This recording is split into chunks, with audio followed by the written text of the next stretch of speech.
Every firing used a lot of coal. The fires were baited as necessary, some fire mouths receiving more coal than others, depending on the temperature to be reached, the design of the oven, and the direction of the wind.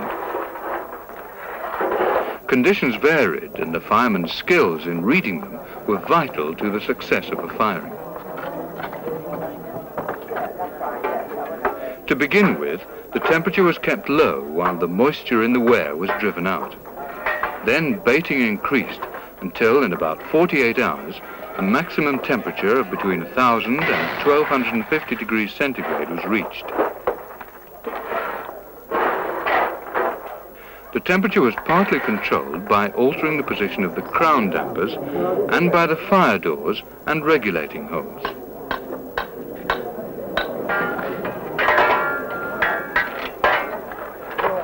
Trial rings were taken from the different quarters of the oven towards the end of the firing. The fireman measured their contraction on a scale, and this indicated the stage the firing had reached.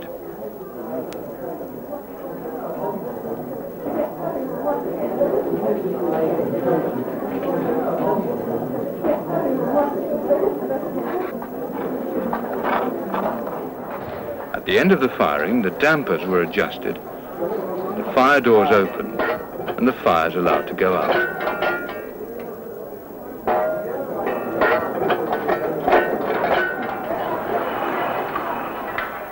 To hasten the cooling, the clamens was pulled down, and the fire mouths were raked out, ready for the next firing. First of all, the cups are put in what we call saggers, and it's how you arrange them that makes all the difference when the clay is fired in the oven.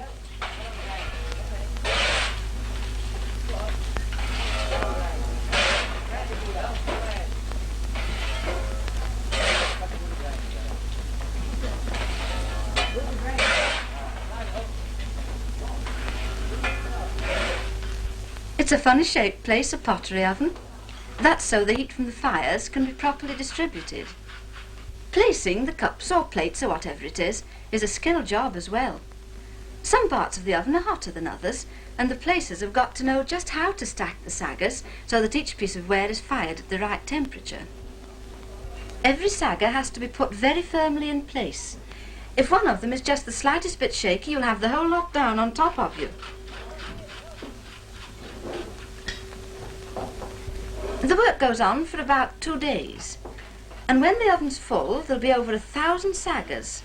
That's about 2,000 dozen pieces of ware ready for the fires to be lit.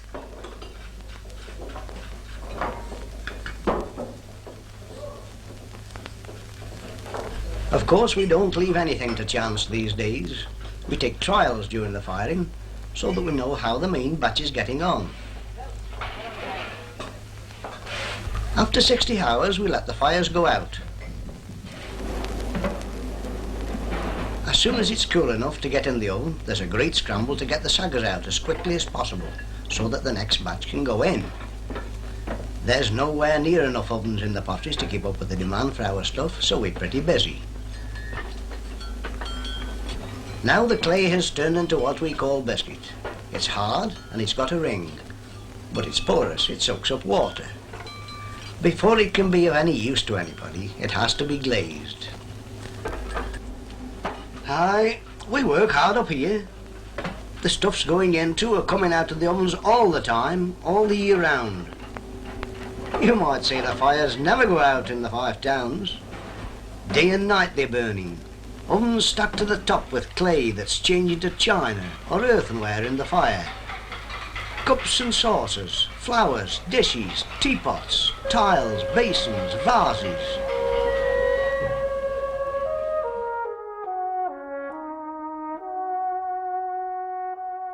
My father was a fireman. I took his food to work. Breakfast time, dinner time, tea time, and something for his supper. He used to work 100-odd hours a week. Well, we never saw him till Saturday dinner time or Saturday night. Never during the week. Emptying the oven was the worst job. The work was shocking. You were supposed to wait 48 hours for it to get cool, but they used to go in after 24 hours, while it was red hot still, because Joey, who was in charge, wouldn't wait. He was losing money while the oven was cooling. None of them lived until they were 40. In this area there was a continuous pall of smoke every day, except for a week in August when we had a week's holiday. And the ovens belching it out. You know, when you come to think of it, there must have been nearly 4,000 ovens. And in October, November, right into March, you got this low cloud keeping it down. So we were breathing this, what was termed in London as smog. That was a new word to us, but we lived with it since knee high. Everyone still remembers the smoky, dirty hell we all lived in. A city where the grass wouldn't grow. A city where the sun never seemed able to penetrate the pall of smoke. I can see why everybody's pleased to see the passing of the pot banks.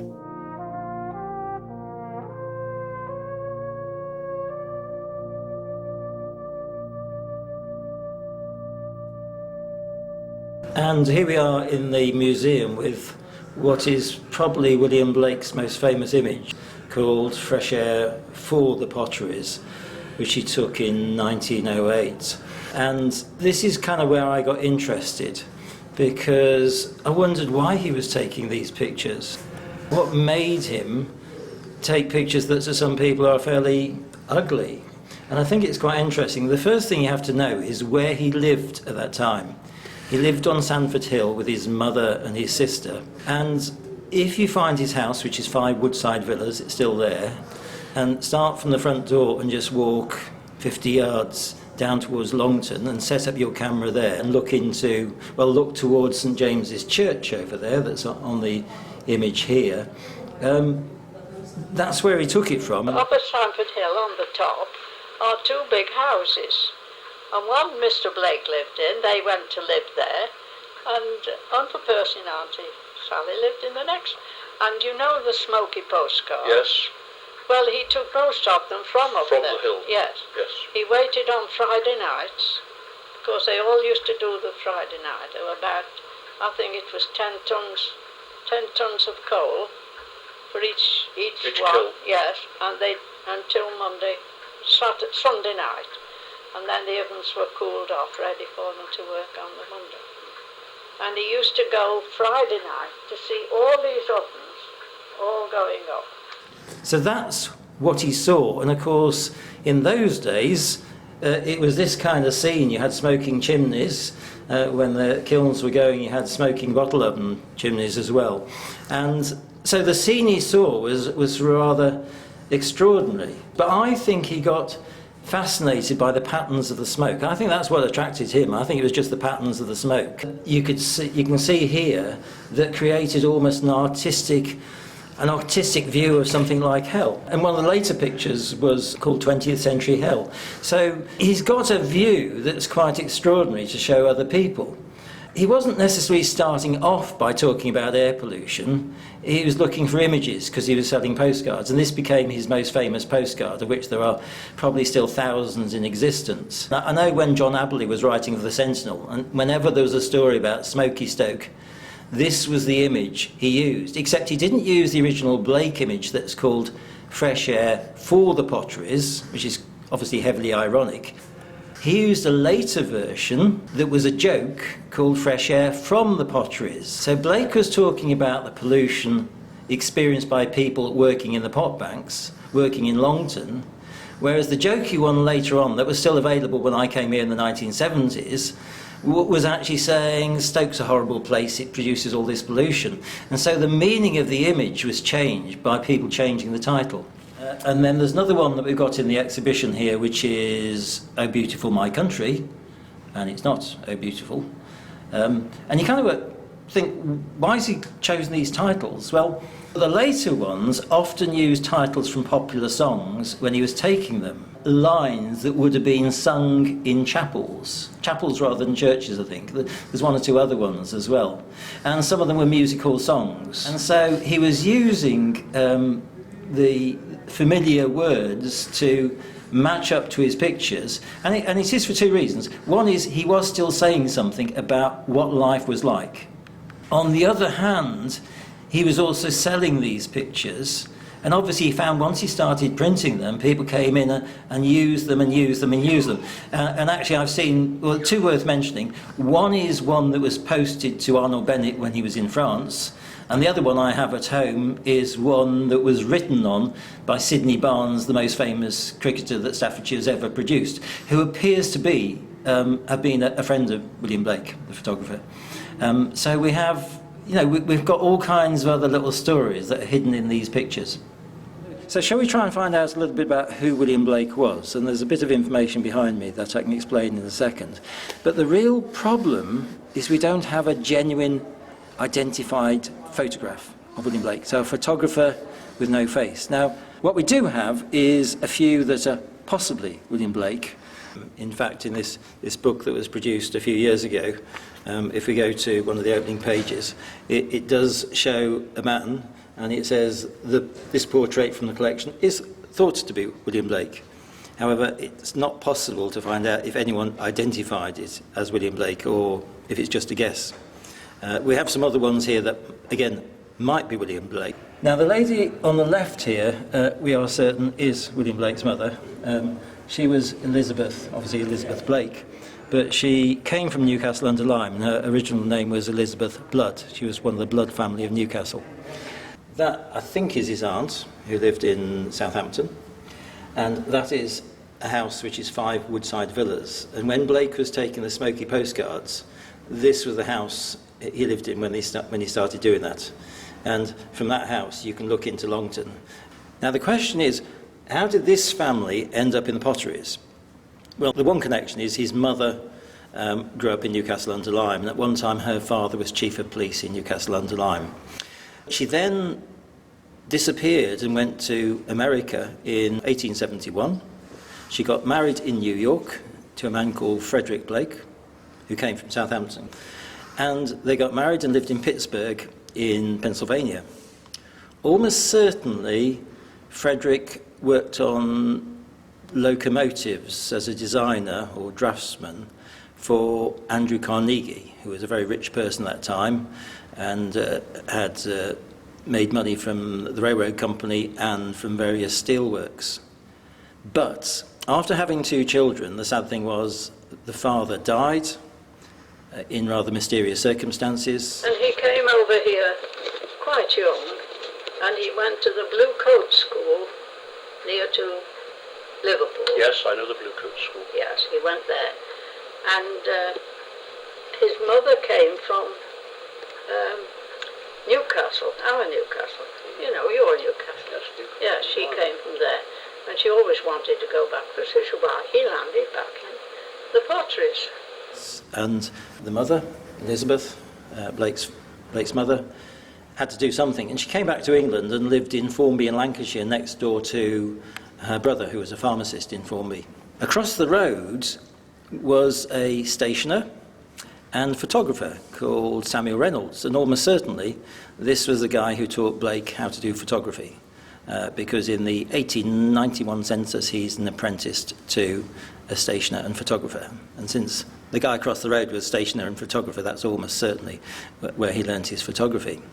They moved back to the Potteries in 1900, probably because Blake's uncle, who was living next door, died about then.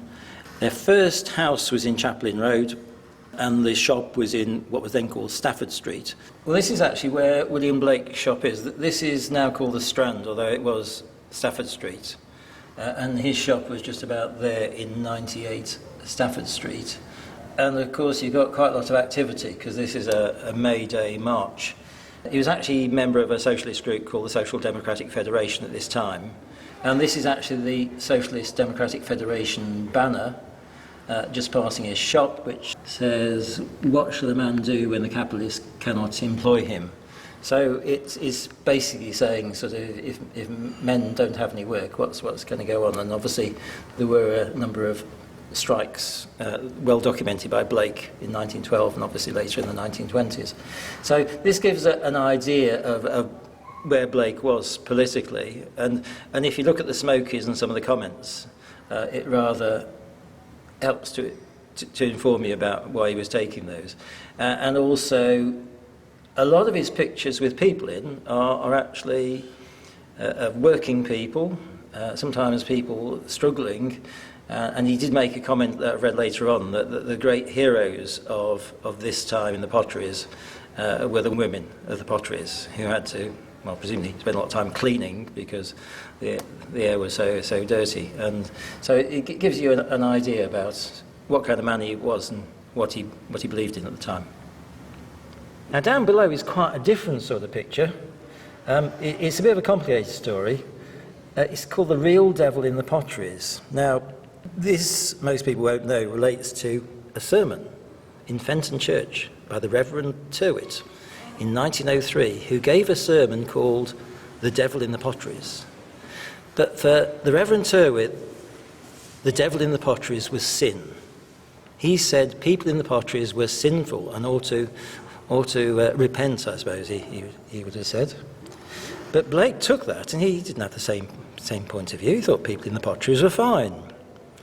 And this version is showing an evil thing in the pollution. So you might think at first it's just pollution's the devil, but actually he's written on here a few things that give a hint about his politics, because he's got private lands, monopoly and private capital. Basically this is an anti-capitalist image he's turned it into. So he's taken the title from the Reverend Tyrwhitt, who is saying common people are sinful, and he's saying actually the problems of people are from the political system that we have. And this was from his time when he was secretary of the local socialist group, the Social Democratic Federation, and he was campaigning to improve people's lives, really. That's how he would have seen it.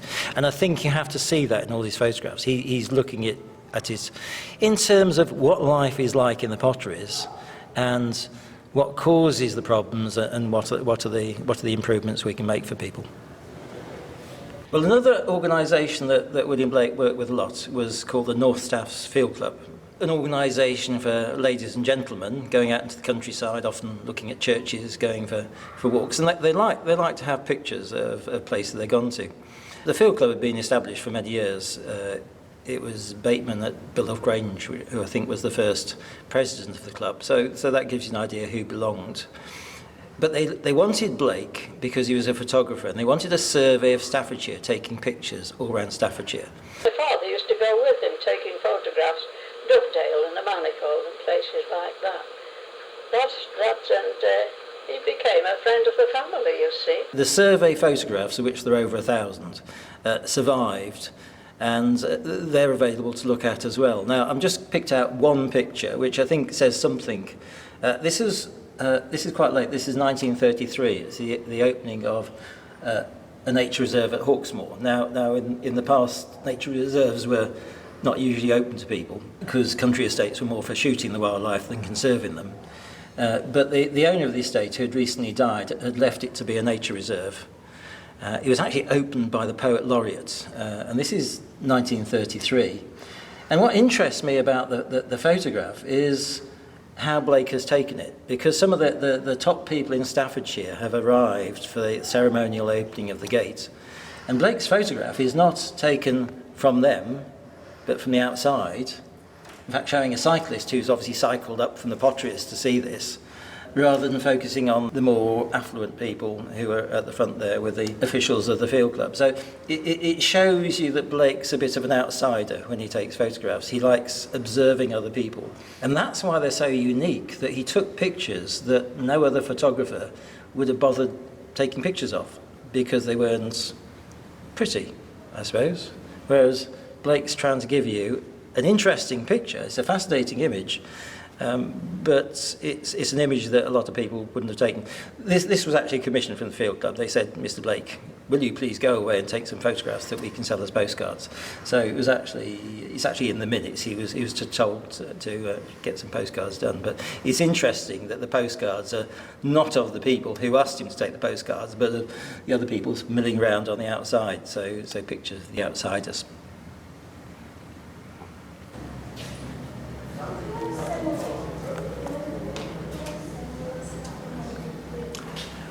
I think what we need to understand is a little bit about the photography of the time, the photography that William Blake was using here.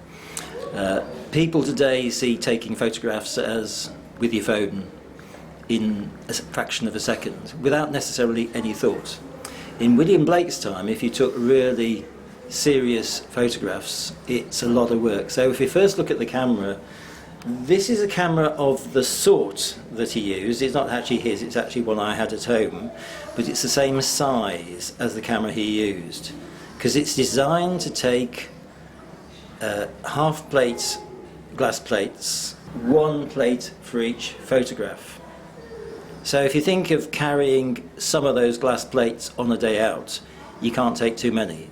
So he has to plan his photographs. Now, if you look at the camera, what you can see on this side is a lot of wood, brass, a lens at the front. Now, the lens is quite a simple one. This is an earlier lens than Blake ever had. He can have some adjustments on it, and this is fairly simple. But the key thing on the front is the bellows. And there's a little knob here at the front. You can twiddle the knob, and the bellows move in and out, and that's to focus the image. Now, what's difficult to see from the front is how he decides when the image is in focus. Because on the back, there's a ground glass screen the size of the plates. And if the sun's shining, he can't really see anything. So he has a hood, one of those sort of black hoods that you put over the camera and over his head. And he pokes his head into the hood to look at the back of the camera, twiddles the knob to get the focus. It is slightly complicated because it's upside down on the back, so he's got to assess his image while it's upside down and his head's under this black piece of cloth. So that's just focusing before he takes the picture. He then has to put the cover back on the plate holder, remove the plate holder, put it in his bag, and then take it back home, develop it, get the negative image, which of course has things that are black as white and things that are white as black, and then he uses that to print a picture and get the final print. Even on a day out to Dovedale or the Manifold Valley, he needs to carry his tripod, probably a folding one. So he's got a folding tripod in one bag, he's got glass plates in another bag, he's got his camera in another bag, and he may have to walk several miles to take his pictures. And so that's taking a picture. Now, the key thing about it, apart from the fact it's lots of walking, it's lots of heavy stuff to carry, it's lots of fiddly stuff every time you take a single picture, the thing is, you don't have a second chance. And some of his best photographs are taken from the tops of hills around the Manifold Valley and around Dovedale.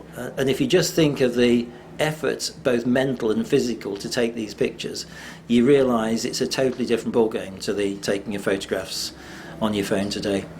When Blake passed on his shop to his assistant, who was called Olive Hill, who's very important in his story, the plates he'd taken, the ones that remained there, remained for a long time sitting on shelves there and gathering dust. And they could have just been thrown away. And if they'd been thrown away, many of the photographs in the exhibition we have here, we wouldn't know about. So the fact so many survive is because they were not dumped. The young lady here, I believe, is Olive Hill, formerly Olive Eardley before she got married, who was his assistant in the shop. Now, she's very important in our story because Olive joined William Blake in about 1930 to be his assistant in the shop. He then suggested to her she took it over in 1948. She ran it for another 20 years. It was then still Blake's, and the Williams family took it over from Olive when she retired. Thanks to Olive here, because Olive wasn't a photographer, and all Blake's negatives that are in the shop, she just left them there out of respect for her former boss, and they carried on either gathering dust or being used by other people. And they could have just been thrown away. And if they'd been thrown away, many of the photographs in the exhibition we have here, we wouldn't know about. So the fact so many survive is because they were not dumped. I've got an interview with Olive when she was much older, in her 90s, and she says she remembered that William Blake had a really sharp sense of humour. He was an interesting man in every way, and the cleverest man I've ever met. Really. He really was brainy. But he was very reserved. People didn't take to him a lot. He was sort of a bit reserved, you know. But he got a great sense of humour. A very great sense of humour.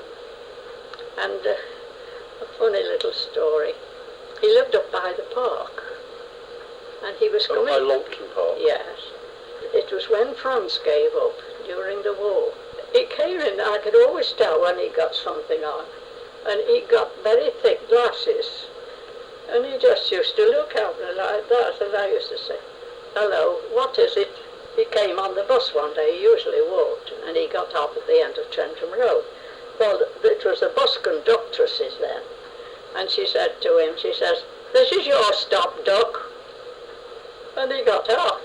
Well, he did the same thing, and he just looked through, I was behind the counter, and he just looked across at me. I said, "Hello, what is it?"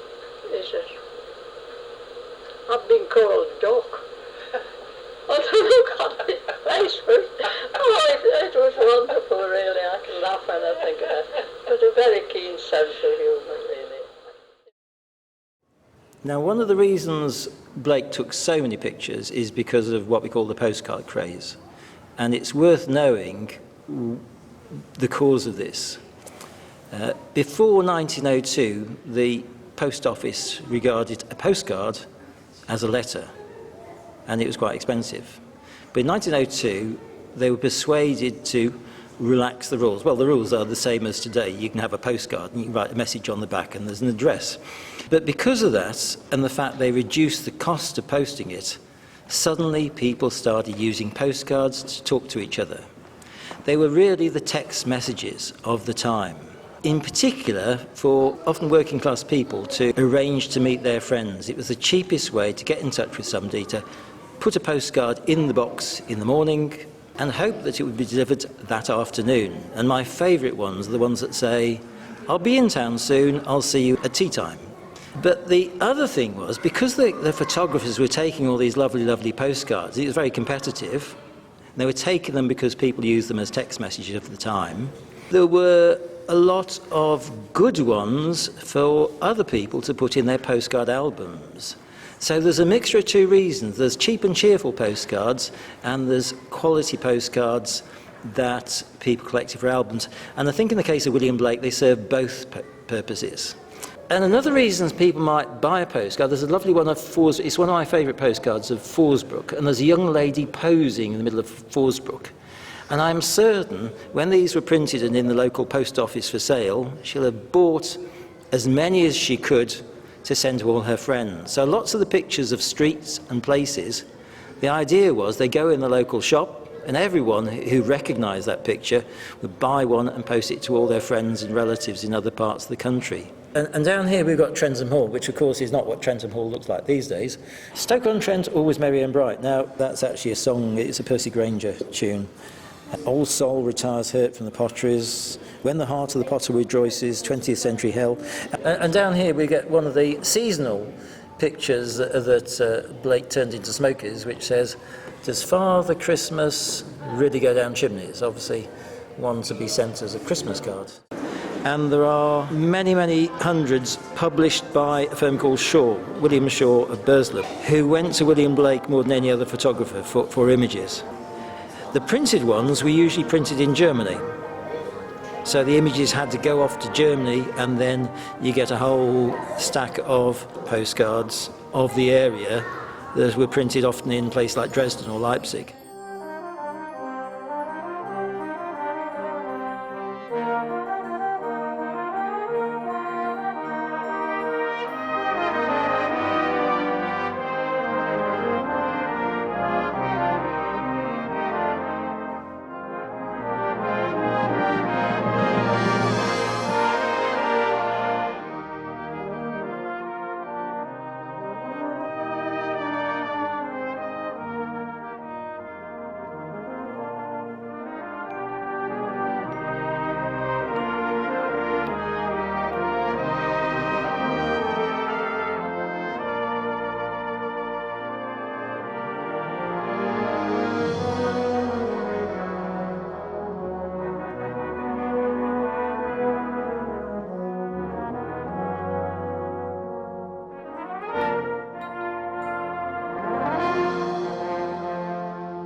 And if you ever ask the question, well, why did this postcard craze end? If you think that for most people they were buying postcards that were printed in Germany, come 1914, that trade disappeared.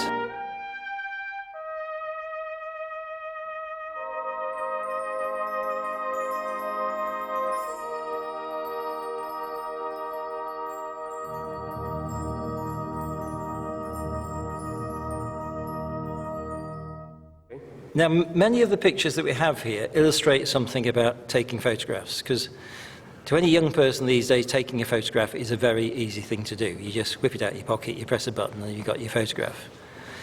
Because of the way that William Blake was taking photographs, he had to be set up in advance, because it took a long time loading his camera and getting it ready.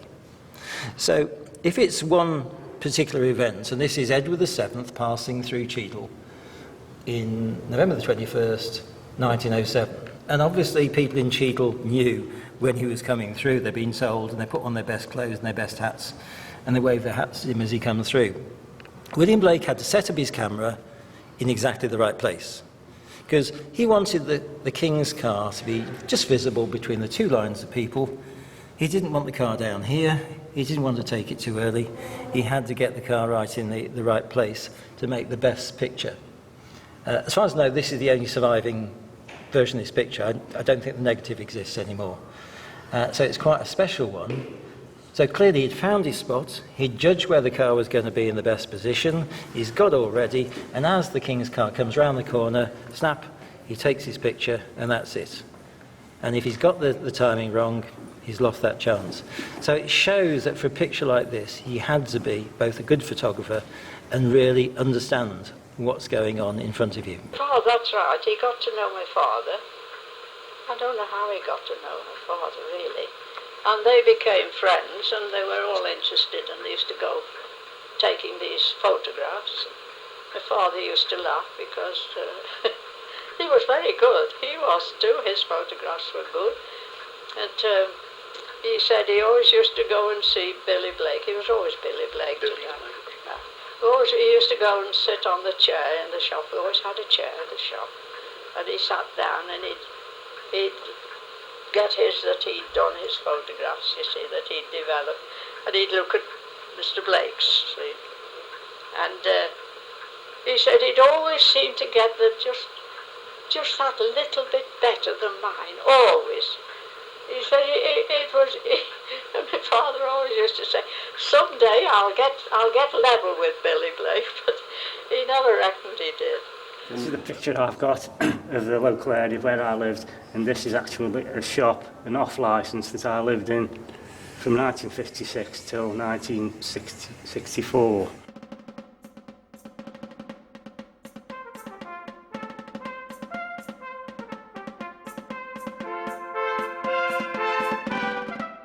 Well, let's see if we can go back to 1912 in William Blake's photographs. Now, the early 1912 was pretty tough in the Potteries.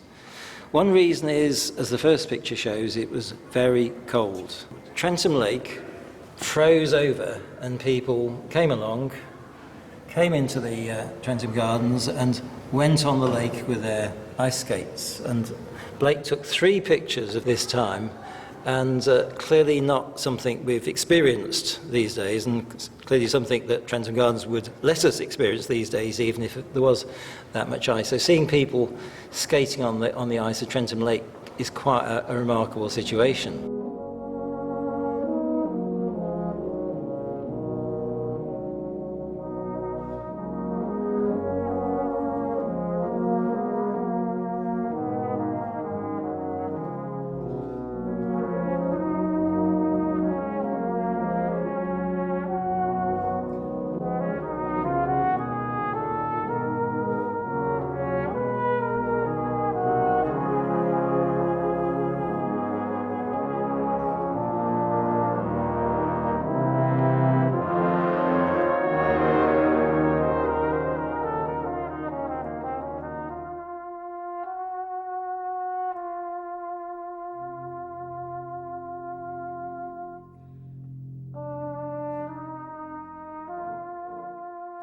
Now, just after the really cold period in February, there was a coal strike that really affected the potteries, which went from end of February through March into April. And of course, if there's no coal, the coal miners aren't working, but if there's no coal, the pot banks have to close. So there was a lot of people out of work, and clearly people not earning wages were struggling. And also, because it was such a cold spring, it was going to be mighty cold in people's houses if there was no coal. And Blake took several pictures of local people getting onto places that had been mined, where there wasn't current work, and actually trying to dig out coal from the ground there. Now, there are actually 4 sites that William Blake went to take photographs of people trying to find bits of coal to take home and burn in their own house. The most remarkable is this one of the Longton Hall marl pit. There were various people here digging out of the ground, and some remarkable people down the bottom there.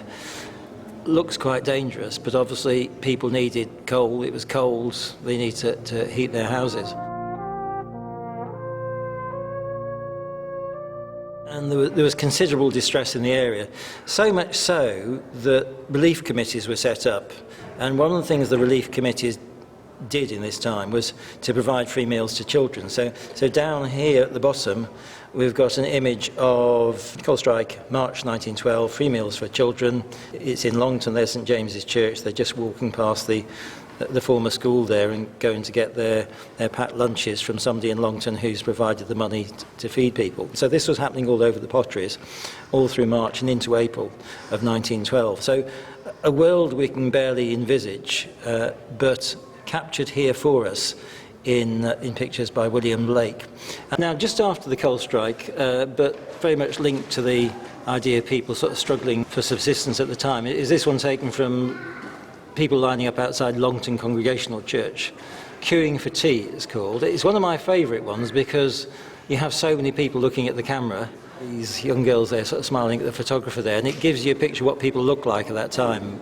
I think it's very much that at the time of the coal strike, obviously people were keen to go anywhere where they could get a little bit of nutrition, and I imagine the churches at this time bumped up their offer for Sunday afternoon, sort of Sunday school teas, and it attracted a lot more people than usual. So I think this is what it is, but it certainly gives you a really sort of smart picture of a whole lot of people living in Longton at that particular time. And here we have one of the most iconic pictures in the whole collection. This particular version is in the Warrilow collection in Keele University, but there are other views in the museum collection here. And it's of Daisy Bank Marl Hole. And it's just outside the centre of Longton. To identify it, we've got the St James's Church there. Blake's shop would have been over there in the centre of Longton, a bit further out there. So we know where it is. We can see where it is on old maps. If you go there today, it's close to the new road that tears through Longton. You won't see any trace of it at all now, and yet it's clearly a substantial part of Longton. It's a marl pit, which you can see, but at the same time it then becomes a place where you can dump the shraff, the waste pottery from the pot banks, and some there and various other bits here. And there's another picture which shows people coming to here, finding bits of pottery that have been discarded, and then picking out maybe plates or cups that are usable, even though they've been discarded by the pot bank. And the bit up here shows the jumble of buildings here is quite remarkable, and the chimneys and such like, and we know exactly where that is. The interesting thing about this one, which is why I asked for this one to be in the exhibition, is if you look closely here, you have 2 people, a man and a girl, who have seen the photographer, know what photographers do, because he's set up with a tripod on the far side of the hole, and have decided to pose for him. Maybe they waved at him and said, "Hey sir, can I be in the picture?" And he said, yeah, you be in the picture. And there they are, over 100 years later, posing for us at the side of this. And clearly all the health and safety assessments have been done previously, we're certain of that. And here's another photo of the same marl pit, which later became a tip. And you can see on this one here that there's been tipping of shraff in the hole that the marl extraction has provided. And this it's not clear when you first look. There's a horse and a cart and people, and they could be tipping stuff in. But I think in this one, The women who are being sent to scramble down the slope there are looking for half-decent factory seconds, which obviously come free, that they can collect and then take them up and put them in the cart and take them away. So I think this is actually collecting stuff that's still usable, even though the factory have decided to tip them away. This is a decorating room in some china shop. When I first came to the Potteries and saw this one, I thought this is going to be easy to identify where it's taken, until people pointed out to me there are an awful lot of factories in the Potteries at that time and an awful lot of potteries making china of that type. So I think one would have to be especially knowledgeable to get any idea of the location of this one. But it is rather nice in being able to show what it was like in places where the china was decorated. Now what we have here is a group of 8 pictures that William Blake took in the Potteries in various factories in probably about 1910. The thing about them is they give us details of the actual work going on a little bit better than any other photographs we have, because Blake didn't just come in and tell people to pose for the camera, he showed us scenes. They showed us scenes inside various rooms, and we can see the activities. We've got the potter's printer and his 3 assistants there. And this one here shows a couple of sagger makers making the large containers that the pottery was put into when it went into the kiln. And this one here shows making doll's heads in the Potteries, and there's a story to this. Doll's heads used to be made in Germany, and before 1914, doll's heads were imported from Germany. Come 1914 and the start of the war, clearly doll's heads weren't imported, and they were being made in certain factories in Longton. For those of us who are actually interested where these pictures were taken, this is one of the few that has a clue.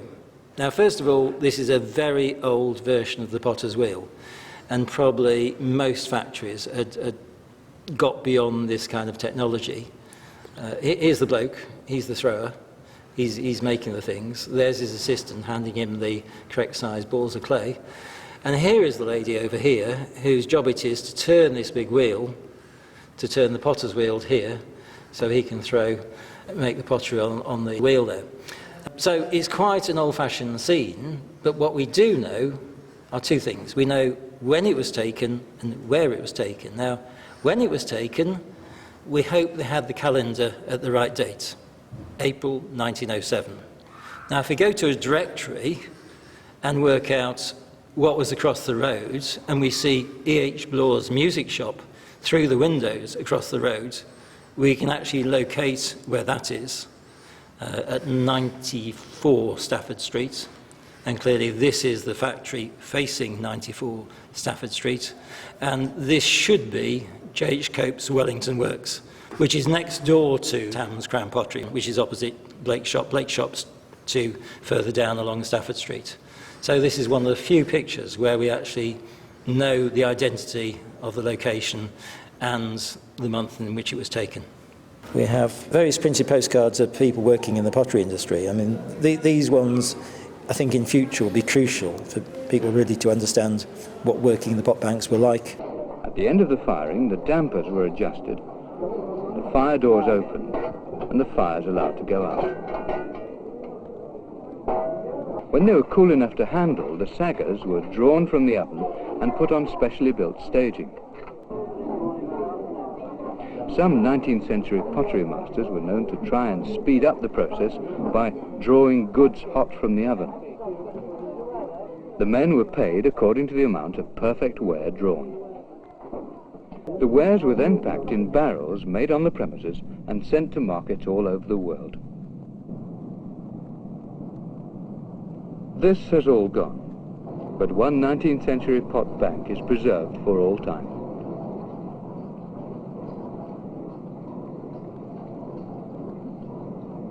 Old machines are being collected and restored, and craft processes kept alive at the Gladstone Pottery Museum.